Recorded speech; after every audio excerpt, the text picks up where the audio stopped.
네, 오늘부터 새롭게 준비한 코너입니다. 텍스트 힙이라는 열풍에 힘입어서 나도 글 좀 한번 써볼까? 이런 분들이 꽤 많으시죠? 실제로 또 요즘 영상의 시대이긴 하지만 오히려 챗GPT를 포함해서 인스타그램이든 어떤 형태의 SNS든 짧은 형태의 단문이 자기를 표현하는 가장 유효한 수단이다라는 말도 있습니다. 여러분의 계획을 실천으로 도와드리기 위해서 글쓰기에 대해서 좀 배워보는 시간을 좀 마련했는데요. 코너 이름은 글쓰기의 신입니다. 글쓰기 우리 선생님의 이름으로 착안한 중의적 의미인데 가분합니다. 네, 문재인 정부 연설비서관이었던 신동호 시인님 모셨습니다. 어서 오십시오. 안녕하세요. 네, 아니 이 건물에서 일을 하신 적이 있다고? 제가 이 건물이 제 첫 직장이었습니다. 그러니까 이 지금 겸손 스튜디오 있기 전이죠. 예. 뭐였어요, 그럼 여기가 원래? 여기가 이제 1층, 2층은 인쇄소였고요. 3층, 4층은 푸른숲 출판사였습니다. 푸른숲 출판사. 제가 이제 첫 시집이 푸른숲 출판사였거든요. 맞아요. 겨울경춘선. 그때 제가 이제 지금 윤석열이 있는 서울구치소에 있을 때 겨울경춘선이 출간이 돼가지고 이제 제가 이제 출소를 하고 이 사장님한테 고맙다고 인사하러 왔거든요. 그러면 빵에 있을 때 책이 나온 거예요? 네. 그러니까 이제 원고를 내고 숲에 받아서 도망 다니다가 잡혀가가지고 그 사이에 이제 책이 나와가지고 제가 이제 서울구치소에서 제 첫 시집을 받아보게 됐죠. 그게 한 91년도. 네. 왜냐면 제가 고등학교 다닐 때 그 책을 받았거든요. 네, 맞아요. 근데 그때 제가 10월 4일 날 잡혀갖고 네. 그 다음에 12월에 나왔습니다. 책이. 요즘 시즌은 12월에 나오셨다고? 11월에. 아니 책이 빵에는 언제부터 언제까지 계셨어요? 그때 들어가고 한 1년 정도 있었습니다. 겨울이 좀 나기가 아무래도 좀 수월한가요? 어려운가요? 이제 겨울이 우리 신영복 관심 있는 사람이 하나 들어가 있어서 그 신영복 선생님 제자시잖아요. 네. 신영복 선생님 책에도 잘 나오는데 겨울징역 겨울이 오히려 좋다. 이게 이제 같이 이렇게 부대끼고 하는데 여름이야말로 서로 짜증나고 그러니까 이제 독방하고 혼방하고 차이가 있긴 있는데요. 윤석열 씨는 지금 독방에 있으니까 그런 따뜻한 춥습니다. 춥습니다. 그러니까 저도 이제 겨울에 혼방에도 있어봤고 독방에도 있어봤는데 그 혼방에선 추운 줄 몰랐거든요. 근데 이제 독방으로 가고 나니까 추워요. 그래서 이제 요즘은 모르겠어요. 요즘은 방바닥에 뭐 따뜻한 게 깔려 있다 그러는데 옛날엔 그게 없어가지고 유담불 아래 가지고 물 뜨거운 물 씌우는 밤마다 뜨거운 물 버주면 그걸 가지고 이렇게 있는데 또 그걸 또 거기 그 구치소 안에 사기꾼들 많지 않습니까? 어떻게든지 홀려가지고 그걸 뺏어가는 아저씨가 있어. 그래서 그거를 나도 모르게 홀려가지고 줬어. 줘요? 아니 제가 줬어 그 아저씨를. 그래갖고 상당히 춥게 보냈던 기억이 나네요. 뭐 갑방 얘기하니까 신나셨어요.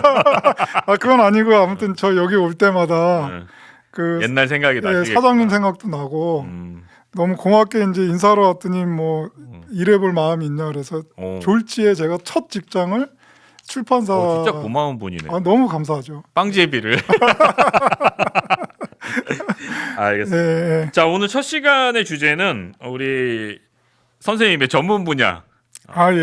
연설문. 왜냐하면 우리가 연설문이나 스피치 원고 쓰는 법에 대해서 좀 이야기를 나눠볼까요? 이게 왜냐하면 의외로 다른 사람들 앞에서 이야기해야 할 때가 종종 있어요. 네네네. 그게 이제 뭐 가족들 앞에서도 심지어는. 네.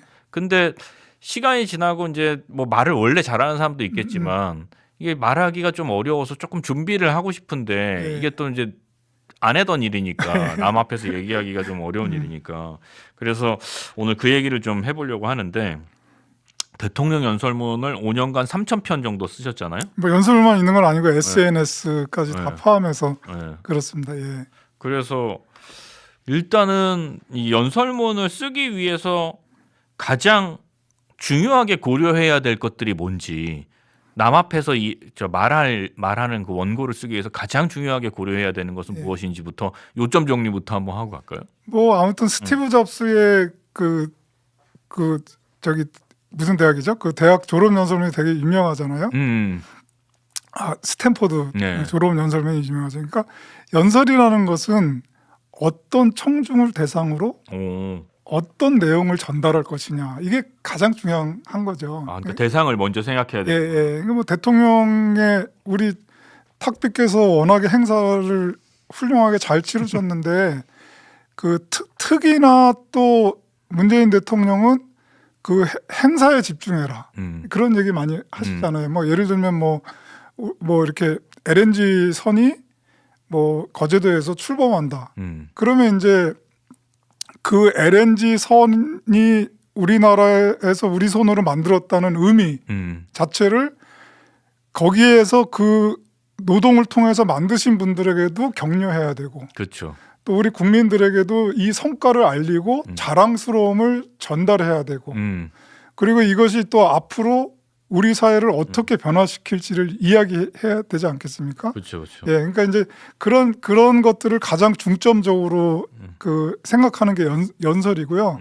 이제 그걸 통해서 이제 성과도 알아야 되지만 이 대통령의 연설이라는 것은 꼭 국민들에게 또 희망을 전달해야 되는 저는 의무가 있다고 생각합니다. 때로는 또 위로를 해야 되고 이제 그런 것들이 이제 적절하게 이렇게 이 결합됐을 때 훌륭한 연설이 되는 것 같습니다. 그러니까 연설이라는 건 그러니까 꼭 대통령 연설이 아니라 연설 일반을 놓고 봤을 때 네. 가장 먼저 고려해야 될 것은 대상이다. 그렇습니다. 예. 대상과 또 어떤 내용이냐 이제 그 스티브 잡스의 스탠포드 연설도 스탠포드 대학의 학생들이라면은 그야말로 전 세계의 진짜 탑 클래스일 텐데 그 학생들을 대상으로 스티브 잡스는 항상 배고파야 한다라고 얘기를 하거든요. 그렇죠. 예. 그게 이제 핵심이 되는 거죠. 그러니까 그냥 배고파야 한다가 아니라 세상에서 제일 잘난 놈들한테 배고파야 한다고 앞으로 잘 나갈 애들한테 예, 배고파야 한다고 얘기하니까 의미 있고 훌륭한 연설이 된 것 같습니다. 예. 그게 연설의 어떤 일반적으로 먼저 고려해야 될 지점이면 또 하나 이렇게도 생각해 볼 수 있잖아요. 연설문이나 이제 남들 앞에서 스피치 원고를 쓸 때 그러니까 스피치하는 화자의 성격이나 말투도 고려해야 엄청나게 고려해야 됩니다. 그러니까 제가 이제 그 처음에 문재인 대통령님하고 일하게 된 게 당대표를 하실 때거든요. 근데 뭐 제가 뭐 그 전에 뭐 이렇게 나이브하게 살다가 그 한 지도자의 말각을 담당한다는 게 얼마나 부담스러웠겠습니까? 그러니까 뭐 처음에 이제 그 뭘 써서 올리면 지금 윤건영 의원께서 아침에 저한테 툭 던지고 가요. 화난 듯이. 열받게. 한참 후배잖아요, 또? 그렇죠. 이제 뭐 나쁜 뜻은 아니고 보면 이제 새빨갛게 돼 있죠. 그러니까 빨간 펜으로 수정이 돼 있는 거죠. 연필로 돼 있고 이제 뭐 저도 그런 경우가 있었습니다. 그래서 이게 내가 지금 그만두든지 싸워서 이기든지 해야 되겠다고 생각해서 그동안 대통령께서 쓰신 뭐 SNS 글 연설 이거를 다 프린트를 해가지고 책상 앞에 쫙 붙여놨습니다. 매일 그걸 보고 말투를 보고 잘 쓰시는 표현을 보고 계속 그거를 이제 익숙하게 하고자 노력을 했고 그 또 거기에 꼭 맞춰서는 아니고 또 변화도 저도 이렇게 하게 되죠. 나중에 이제 청와대에서 일할 때도 보면 지금은 헷갈려요. 그러니까 대통령께서 매우라는 표현을 좋아했는지 무척이라는 표현을 좋아했는지 제가 좋아했는지 처음에는 이제는 이제 헷갈려 버리는. 예를 들면 제가 무척이라고 쓰면 대통령께서 매우를 고치시고 그래서 제가 이제 또 매우를 쓰면 지금은 분명히 처음엔 달랐거든요. 근데 지금은 헷갈려. 누가 뭘 좋아하는 표현인지 헷갈릴 정도가 됐고요. 가령 제가 이제 개인적으로 기꺼이라는 표현을 좋아하거든요. 예, 기꺼이. 예, 그래서 좀 자주 쓰게 됐어요. 처음에는 다 지워버리시더라고요. 근데 나중엔 본인이 기꺼이를 쓰시기도 하고. 그러니까 이제 처음에는 제가 대통령님한테 맞추기 위해서 굉장히 노력을 많이 했는데 나중에 이제 서로 조금씩 닮아가는 부분들이 있었다. 그러니까 연설문이나 스피치 원고를 작성하는 사람과 또 그걸 실제로 연설을 해야 하는 사람들이 이 일종의 합이 맞춰지는 시간이 꽤 필요했고 필요합니다. 그러니까 이제 저는 그것이 없었다면 서로 다 힘들 거라고 보는데요. 앞으로도 이제 뭐 정치를 하시거나 어떤 뭐 사회적 지도자를 꿈꾸시는 분들, 뭐 정치 외에 이제 경제 지도자들도 계시니까 또 단체 앞에서 얘기할 때, 네네 그 스피치 라이터만큼은 오래 같이 처음에 마음에 안 들더라도 오래 같이 일하시는 게 상당히 저는 좋다고 보고요. 그 기간이 넘어가면 시간이 길수록 좋다. 예, 그 기간이 넘어가면 서로에게 굉장히 도움되는 사이가 될 수 있다고 생각합니다. 그러니까 신동호 시인조차도 먼저 이 사람이 그동안 어떤 말들을 해왔는지 어떤 예. 투로 이야기했는지를 먼저 분석을 꽤 예. 오랜 시간 그 인고의 시간을 거쳤고 예, 긁고 문장도 나서- 마찬가지고 어. 내용도 마찬가지입니다. 내용도 예, 그냥 어느 거나 다 비슷한 것 같아요. 그러니까 변화를 주려면 사람들은 변화를 주려고 하면 예. 바뀌어야 하는 것부터 생각하는데 아 그렇지 않습니다. 맞죠. 예. 변화를 주기 위해서는 이전에 있었던 것들을 먼저 봐야 돼요. 네, 맞습니다. 뭐 그거는 행사도 그렇고 공연도 그렇고 글쓰기도 그렇고 다 마찬가지가 아니었나 이런. 그 일본의 뭐 유명한 영화 중에 그 핀란드 나오는 영화 혹시 기억나세요? 핀란드? 예, 그 키친? 키친 뭐죠 제목이? 아, 그 영화를 보면 카모메 식당? 카모메 식당 네. 역시. 근데 그 주인공이 네. 매일매일 그 이렇게 아침마다 일어나가지고 수련을 해요. 수련. 그게 지루하게 나와요. 계속 나와요. 처음에는 저 카모메 식당에서 저런 장면이 왜 나올까 싶었는데 그 지루한 자기 일상이 있어야 변화가 의미 있다는 걸 저는 알려준 것 같거든요. 예, 그래서 꼭 변화하기 위해서는 우리 탁비 말대로 그 견뎌야 되는 그 반복됨, 일상 이런 것들이 저는 반드시 있어야 돼요. 그게 기본기일 수도 있다는 생각이 들기도 하네요. 네, 그렇습니다. 그 예, 기본이 있어야 변화가 가능한 거지. 네네. 그냥 갑자기 변화하는 것만 하면 예. 그거 하란다고 하지도 않을 뿐더러. 그건 이제 방탕이죠. 알겠습니다. 그렇게 해서 오늘 두 가지 먼저 얘기해 주신 거죠. 그러니까 대상을 먼저 네. 파악하고 내가 해야 할 말이 무엇인지에 대해서 배려하는 것도 필요하고 네네. 그 다음에 변화를 주기 위해서는 기존에 있었던 해왔던 것들을 철저하고 면밀하게 분석하는 노력들이 좀 필요하다. 네. 그러고 나서 이제 글쓰기에 들어가는 거죠. 연설문 쓰기에 네, 들어가는 네, 거예요. 사실은 시인이 대통령의 연설 비서관을 맡았던 거는 처음 있는 일이었잖아요. 그리고 문 대통령 연설 같은 경우에는 뭐 시가 담기기도 하고 또 독립운동가의 이름을 부르기도 하고 예. 그래서 좀 감성적이라는 평가도 좋은 평가도 있고 또 너무 감성적인 거 아니냐라는 네네네. 평가도 있었고 이게 뭐 과거 정부하고 차별화를 두려고 일부러 하신 거는 같진 않고 본인이 시인이기 때문에 좀 사심이 들어간 거 아닙니까? 아니 이제 그때도 그런 얘기 많이 들었는데요. 오늘 이제 우리 탁비께서 그 자리를 마련해 준 김에 제가 이제 오해를 좀 풀고 싶습니다. 네. 예, 오늘 그러니까, 오해 풀려는 사람들만 다 나왔네. 오해 푸는 방송. 예, 그러니까 이제 감성적이 뭔지에 대해서 한번 이야기를 하고 싶어요. 그러니까 뭐 우리가 이제 이분법적으로 얘기하면 이성의 반대가 감성일 텐데 이제 어떻게 그 대통령의 연설이 비이성적일 수 있겠습니까? 그건 이제 말도 안 되는 얘기고요. 근데 말도 안 되는 일이 워낙 자주 벌어져서. 그렇죠. 근데 이제 그 국민들이 감성적이라고 느낀 이유가 저는 있다고 생각하거든요. 그렇다고 대통령 연설문에 무슨 꽃 얘기를 한다든지 눈물 얘기를 한다든지 이런 적은 없단 말이에요. 근데 사람들이 좀 감성적이다라고 느낀 이유가 저는 어디 있다고 생각하냐면 공감에 있다고 생각합니다. 공감에. 그러니까 이제 우리 이제 탁비서관이 워낙에 그 행사를 이 공감을 느끼게끔 만들어준 힘도 굉장히 크지만 대통령의 연설도 그 공감에 있습니다. 그렇다고 그 공감이 내가 당신들의 마음을 잘 알고 있다 이런 공감이 아니라요.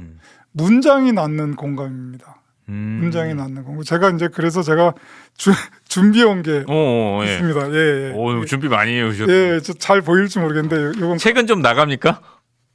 아니 대통령께서 이게 너무 진지하게 써서 잘 안 나갈 것 같다고 걱정하셨는데 지난번에 그 탁비님 방송에 나오고 나서 조금 판매가 시작이 됐고요. 이제 좀 상황이 변하면 좀 많은 분들이 관심을 가져주시지 않을까. 뭐 어제인가 되게 우리 전 직장 상사께서 엄청 세게 한번 홍보를 해주셨던데. 아유, 아무튼 잘 안 팔릴까 걱정을 많이 하셨나 봐요. 예. 자, 이런 문장이 있습니다. 나는 어제 안개 자욱한 춘천에 갔다 왔다. 조금만 위로 올려주세요. 예. 이제 우리 탁비님도 그렇고 저도 춘천에서 자랐죠. 자랐으니까 네. 춘천에 안개가 많은 건 알고 있잖아요. 그렇죠. 그런데 전국에 계신 분들이 알까요?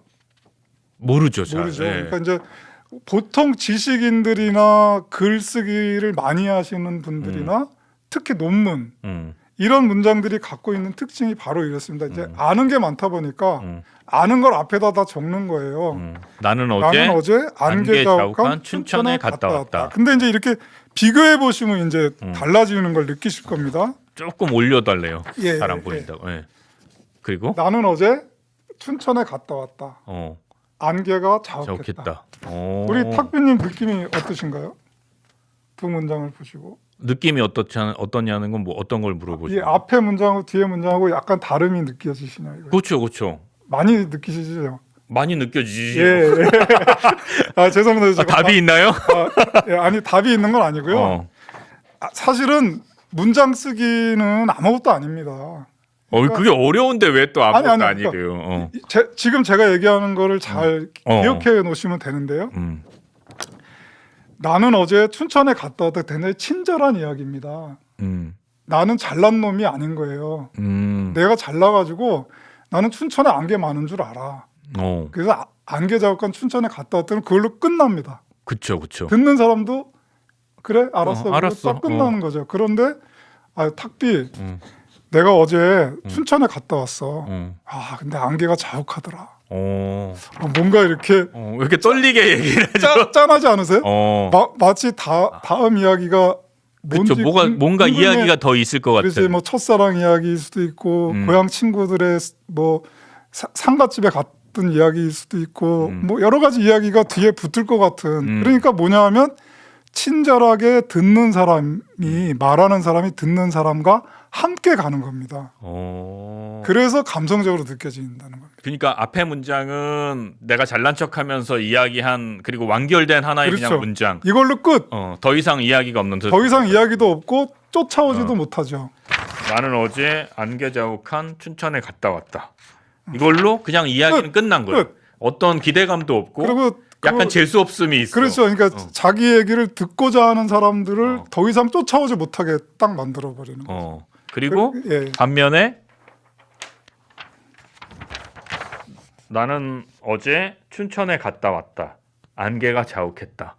이렇게 얘기하면 그래서? 라는 그렇죠. 그 다음이 생각이 궁금해진다는 거죠. 그렇죠. 그래서 이제 거기서 진짜 그 우리 탁비가 볼 때도 어쩌실지 모르겠는데 새로운 단어 하나도 없잖아요. 그렇죠. 그 문장에. 그럼에도 불구하고 듣는 사람들 말하는 사람과 듣는 사람이 함께 가죠. 그러니까 이제 여기서 이제 공감할 수 있다는 겁니다. 그러니까 내가 당신을 이해한다, 당신의 마음을 한다 이런 차원이 아니라 여기에 있는 거지. 그리고 여기에는 두 가지 장점이 있습니다. 하나는 진심이 담기고요. 자연스럽게 문장이 짧아집니다. 그러네요. 단문이 두 개가 붙어버리죠. 자연스럽게 문장이 짧아지는 장점도 있기 때문에 이게 이제 이렇게 어떻게 보면 시간의 순서거든요. 그렇죠.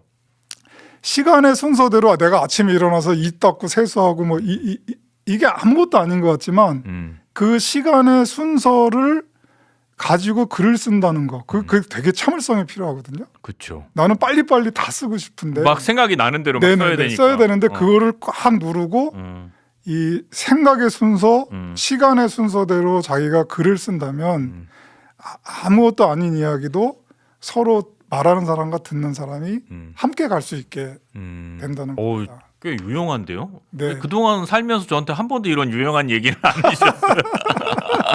1, 2는 후배들까지는 했었는데. 이 두 문장의 차이를 우리가 SNS나 뭐 짧은 단문을 쓸 때 많이 이용하면 좋겠네요. 그럴 때 이용하시면 되게 좋고요. 아무것도 아닌 것 같지만 막 어려운 말이 쓰는 것도 아니고 읽는 사람과 듣는 사람은 확 차이를 느끼게 됩니다. 뭐 이런 걸 잘하는 게 이제 그 말 잘하는 분들이 되겠죠. 자연스럽게 청중을 이렇게 흡입하실 수 있는 능력이 되는 분들이 아마 자연스럽게 이런 걸 터득하시는 분들이 아니고. 좋은 글은 그대로 말이 되네요. 그렇습니다. 문장도 짧아지고요. 뭐 길고 짧고 쉽고 어렵고를 얘기할 필요가 없습니다. 제가 이제 밖에서 우리 고 작가님하고 잠깐 얘기를 했는데 그 쉬운 글이 좋은가요? 어려운 글이 뭐 이렇게 말씀하시는데 저는 그 차이가 문장에 있다고 생각합니다. 아무리 어려운 글도 이렇게 읽는 사람을 같이 쓰는 사람과 같이 가게 만들면 그게 어렵게 안 느껴지거든요. 생각하게 그 하고 문장이랑 구조 안에서 잘 그렇습니다. 끌고 올 수 있으면. 네네네. 그래서 이제 오늘은 뭐 다른 거는 다 이렇게 잊어버리시더라도 이렇게 시간의 순서대로 한번 써봐야 되겠다 생각만 하시면 자기 문장과 말이 조금 달라. 저도 말은 잘 못하는 편인데 이제 뭐 탁배님 마음이 편하니까 제가 말을 좀 이렇게 그렇죠. 하는데 그것만 연습하셔도 그 전하고 다른 게 조금 될 거고 심지어는 아마 인내심도 길러질지 몰라요. 그럴 수도 있겠네요. 예. 아 그러고 보니까 사람들이 좋아하는 글이라는 게 그런 일종의 그 좋은 서사라는 게 연대기로 쓰여진 글들을 좋아하는 것 같기도 하는 그런 생각도 드네요. 네네. 그러니까 이제 제가 한 가지 더 예를 들어서 설명하면 아마 그 수호지 읽으시는 분들 많을 거예요. 수호지. 그러면 이제 무송이 그쵸. 고향의 무대 형을 찾아서 산을 넘어가다가 호랑이를 만나는 장면이 있거든요. 만약에 그 수호지 작가가 그 무송이 이렇게 산을 넘어가는데 갑자기 호랑이가 으르렁 하는 소리가 들렸다. 그 얼마나 재미가 없겠습니까? 산을 넘어가는데 어디서 갑자기 부스럭 하는 소리를 들었다. 으엉 하더니 호랑이였다. 그 뭐 눈이 부리부리 빛나는데 호랑이였다. 이렇게 돼야지 이제 이게 아무것도 아닌 것 같지만 그 차이가 주는 건데 그게 무슨 글을 잘 쓰고 못 쓰고가 아니고요. 쓰는 사람과 읽는 사람이 함께 간다라는 의미로 생각하시면. 그럴 수 있겠네요. 이야, 오늘 아주 유용한 거 하나 배웠습니다. 그 혹시 이런 건 어떠세요? 그 우리가 어쨌든 지금 얘기한 게 이제 그 시간의 흐름대로 써라 쓰는 게 좋겠다라는. 아무튼 말 끊어서 죄송한데 감성적이라는 얘기가 좀 오해가 좀 풀렸는지 모르겠어요. 좀 풀렸어요. 네네. 그러니까 그게 어쨌든 감성적이라는 건 내가 공감할 수 있었기 때문에 이게 감성적이라고 받아들여질 수는 있지만 감성적으로 쓰려고 해서 쓰는 건 아니다. 네네 그렇습니다. 그리고 여러 가지 해석이 되는 건데요. 그러니까 있는 그대로 사실대로 시간의 순서대로 쓰면 사람들이 훨씬 더 잘 공감해 준다. 네 맞습니다. 그렇기 때문에 그게 감성적으로 느껴진다. 제가 잘 이해하고 있는 거죠. 잘난 체로 보이지도 않는다. 잘난 척하는 것처럼 보이지도 않는다. 그게 핵심이네요. 자꾸 글을 쓰면 잘난 척하고 싶어지는데. 그 앞에서부터 다 써버리면 아유 잘난 체 이렇게 되는 거죠. 근데 그런 게 이제 아까 문장이라는 말로 표현해 주긴 하셨는데 일종의 이제 서론, 본론, 결론이라든지 기승전결이라든지 이런 것들이잖아요. 네네네. 여기에도 어떤 원칙 같은 게 좀 있을까요? 아니 뭐 당연히 이제 그 원칙이 있고 그 특히 문재인 대통령 연설을 쓸 때 저한테 강조한 건 뭐냐면 우리 저기 8.15 행사나 3.1절 행사할 때마다 우리 탁비께서 장소를 다 바꾸시지 않습니까? 그죠? 아니 그걸 제가 바꾼 거라고만 얘기하시면 안 되고 뭐 어쨌든 아무튼, 의미에 따라서 그러니까 왜 내가 오늘 이 자리에서 행사를 하느냐 연설을 하느냐 이게 반드시 앞에다 꼭 넣으라고 저한테 늘 말씀하셨거든요. 장소의 의미에 대해서 설명해라. 그렇게 얘기 안 하셔도 저도 알아서 하긴 하시는데 아무튼 그게 이제 어쨌든 서론이 될 거고 그러면 거기서 그날 나올 내용들이 어느 정도 유추가 되겠죠. 뭐 그 제가 기억하는 대통령 8.15 연설 중에 가장 기억이 많이 나는 게 여성 독립운동가들 그랬던 거거든요. 이제 그런 것들이 왜 의미가 있고 이제 그런 게 이제 당연히 이제 중간에 그 본문으로 들어가게 될 것이고 이제 이걸 통해서 우리가 이 앞으로 어떤 대한민국을 만들어 갈 것이냐 뭐 대충 그런 기본적인 구조는 갖춰야 될 수밖에 없을 것 같습니다. 그러면은 어떤 장소에 대한 이야기로 시작이 되는 게 그렇게 나쁜 선택은 아니었네요. 당연히 당연히 왜 우리가 이 자리에 모였는지를 얘기하는 것 자체도 공감이 되는 거죠. 그렇죠. 거기 일부러 시간 내서 오셔서 앉아 계신 분들 또 이제 TV를 통해서 보시는 분들에게 그 의미를 설명하는 것은 굉장히 중요한 이야기가 될 것 같습니다. 우리 신동호 시인이 한국 현대사에서 가장 인상적이었다 연설문 중에 가장 인상적인 연설문을 꼽으신다면 어떤 연설이라고 생각하세요? 뭐 사람마다 다 다르실 것 같고요. 뭐 저는 이제 직접 보진 않았지만 김대중 대통령의 장충단 공원 연설도 굉장히 중요한 연설이라고 생각합니다. 그 연설의 키워드는 뭐냐면 특권 경제거든요. 1971년에 특권 경제를 얘기하신 거예요. 1971년에. 예. 너무 앞서가신 거죠. 그러고 나서 대중경제론이라는 책을 쓰죠. 그러니까 그때 이미 뭐 낙수 효과라든지 뭐 그다음에 어떻게 자기네들 짬짬이 하는 이런 경제에 대해서 걱정하셨고, 이 경제 민주화의 토대가 저는 이미 그 연설에 저는 있었다고 생각을 하고 있고요. 제 개인적으로는 제가 보기도 했고 가장 정말 소름 돋았다고 할까요? 예, 그거는 이제 문익환 목사님 지금 돌아가신 지 오래되셨죠. 그 문익환 목사님이 이한열 열사 추도식에서 시청에서 그러니까 연세대에서 하셨을 거예요. 그러니까 어떤 연설을 하실까 이렇게 기대하고 있는데 열사들 이름만 부르신 거예요. 저희가 그 장면이 있어요. 한번 보고 얘기해 볼까요? 황보영국 열사야, 박정환 열사야, 홍길 열사야, 박정철 열사야, 오동근 열사야, 기한결 열사야, 이한열 열사야. 이 영상 말씀하시는 거죠? 예, 저는 저 장면, 저 연설을 잊을 수가 없었고요. 그게 이제 제 마음속에 오래 남아 있다가 그 우리 정부 처음 들어서 갖고 5.18 연설에 그 첫 번째 5.18 기념. 네네, 기념식 때 열사들 이름이 대통령의 입으로 호명되지 않았습니까? 그때 이제 대통령하고 의논을 해갖고 이런 걸 좀 해보고 싶다라고 했고요.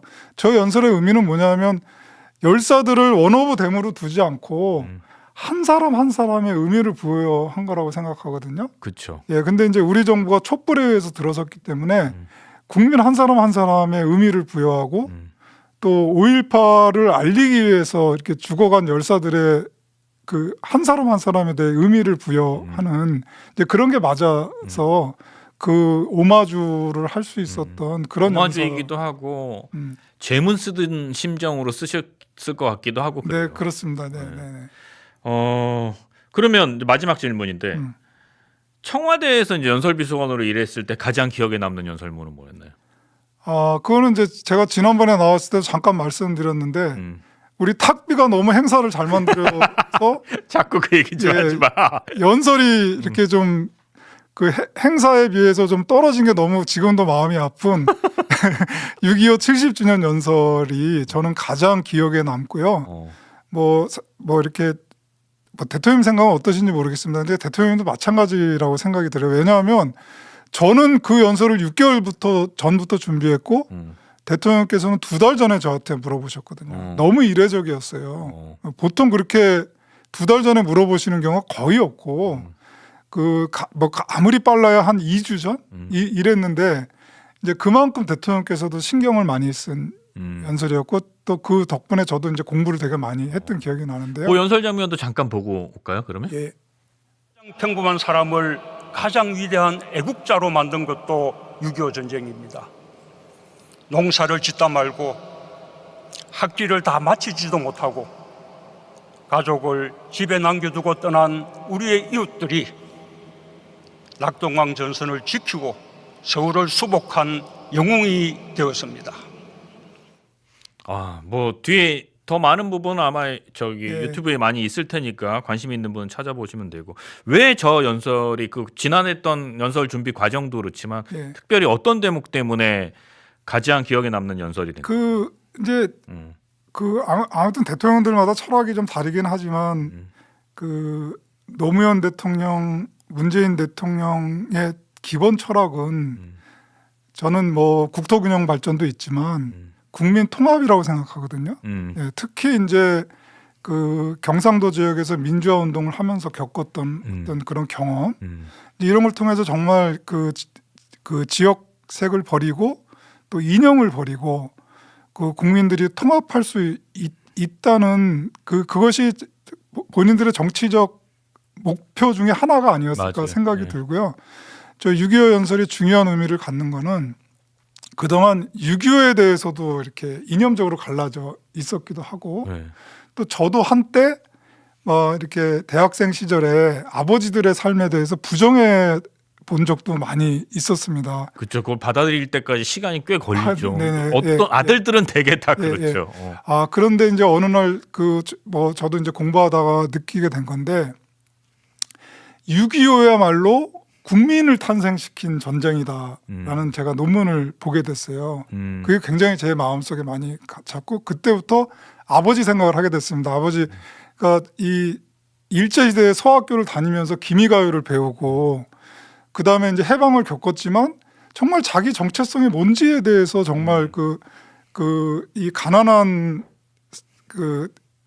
한반도의 자식들은 저는 전혀 그걸 몰랐을 거라고 봅니다.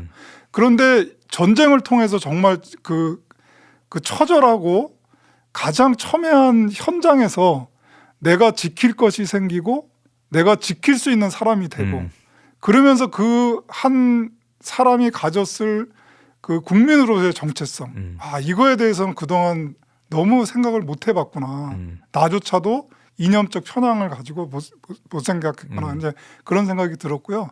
그래서 이제 대통령께도 6.25를 통해서 아버지 세대와 자식 세대가 서로 이해하고 통합할 수 있게 한번 해보자. 이게 이제 대통령하고 저하고 마음이 통했던 겁니다. 그래서 6.25 전쟁은 대한민국 국민을 탄생시킨 전쟁이고 좀 전에도 나왔지만 그 6.25 전쟁을 통해서 그 가장 평범한 국민들이 가장 위대한 애국자가 될 수 있었다라는 이제 구절이 이제 그래서 나오게 된 거고요. 이제 그걸 통해서 이제 지금은 너무 많이 갈라져 갖고 또 세월이 필요하겠지만 그 촛불과 태극기가 하나로 뭉칠 수 있는 계기가 됐으면 좋겠다라는 소망을 가지고 작성된 연설문입니다. 이제 그런 것들을 한 번에 할 수는 없겠지만 사실은 정말 지루하고 꾸준히 노력을 해야 하는 일이잖아요. 예, 그렇다고 생각합니다. 예. 그런데 또 욕도 먹고 양쪽에서 다 욕 먹죠. 예, 욕도 먹고 뭐 아무튼 그 인내심을 가지고 해내야 될 일이라고 생각합니다. 저도 그런 사고 방식 때문에 욕을 많이 먹는 중이고 또 먹는 사람 중에 하나인데 모르겠어요. 저는 제가 경험했던 세계였기 때문에 특히 이제 그런 생각이 들 때가 많았거든요. 아마 신동호 비서관 동의해 주리라고 생각이 드는데 우리 힘만으로는 안 되는구나. 예, 당연합니다. 예. 이게 같이 가지 않으면 정말 미래가 없구나라는 걸 뼈저리게 느꼈던 순간과 지점들이 있어요. 근데 같이 가려는 사람들이 다 나와는 생각이 맞지 않는 사람들이야. 제가 이 자리에서 할 얘기인지 모르겠지만 지난번 문재인 대통령 선거 때 우리 탁비가 그런 큰 역할을 했죠. 제가 옆에서 볼 때는 그 어떤 이념적 편향과 그런 당파성을 넘어서 수많은 사람이 함께 하는데 저는 많은 역할을 하셨다. 그때는 문재인 대통령 당선이 지고지순한 목표였기 때문에 제가 어떤 생각을 했었냐면 내가 싫어하는 사람들한테 웃자. 예. 내가 싫어하고 다시는 쳐다보지 않을 사람들 앞에 머리를 수그리자 이 생각을 되게 많이 했던 것 같아요. 저도 몇 사람 앞에서 무릎을 꿇은 적도 있습니다. 예. 그런 노력들이 한 시대를 만들어내는데 조금이라도 기여하지 않았나 그런 생각이 듭니다. 자, 오늘은 우리 신동호 비서관과 함께 글쓰기의 신 첫 번째 시간 가져봤는데요. SNS에 꽤 유용한 글쓰기 방법도 알았고 또 이 기승전결이랄까 문장의 구조에 대해서도 한 번쯤 생각해보는 시간을 가질 수 있어서 좋았고 또 잊지 못할 두 개의 연설 문익환 목사님의 목소리도 오랜만에 다시 들을 수 있어서 좋았습니다. 다음에는 뭐 어떤 거 해주실 거예요? 일기 같은 거 어때요? 이제 자기 개인의 글을 쓰는 방법. 이제 개인의 제가 이제 개인의 글에서 저는 가장 좋은 게 일기보다는 이력서 쓰기라고 생각합니다. 이력서 쓰기 좋죠. 예, 그러니까 이력서 쓰기 자체가 저는 문학이라고 생각하고 글쓰기의 최첨단이라고 생각합니다. 왜냐하면 거기까지 왜냐하면까지 그 다음 시간에 꼭 들어야 되니까. 자, 다음번에는 여러분 이력서 쓰기에 대해서 혹시 자기소개서까지도 갑니까? 이력서만 갑니까? 필요하시면 그 자기소개서 쓰기도 뭐 또 하겠지만 일단 이력서 쓰기부터. 알겠습니다. 예. 이력서 쓰기 배워보는 시간 가지도록 하겠습니다. 오늘 첫 번째 시간 꽤 유용하고 재미있었던 것 같습니다. 신동훈 씨 오늘 나와주셔서 감사합니다. 감사합니다.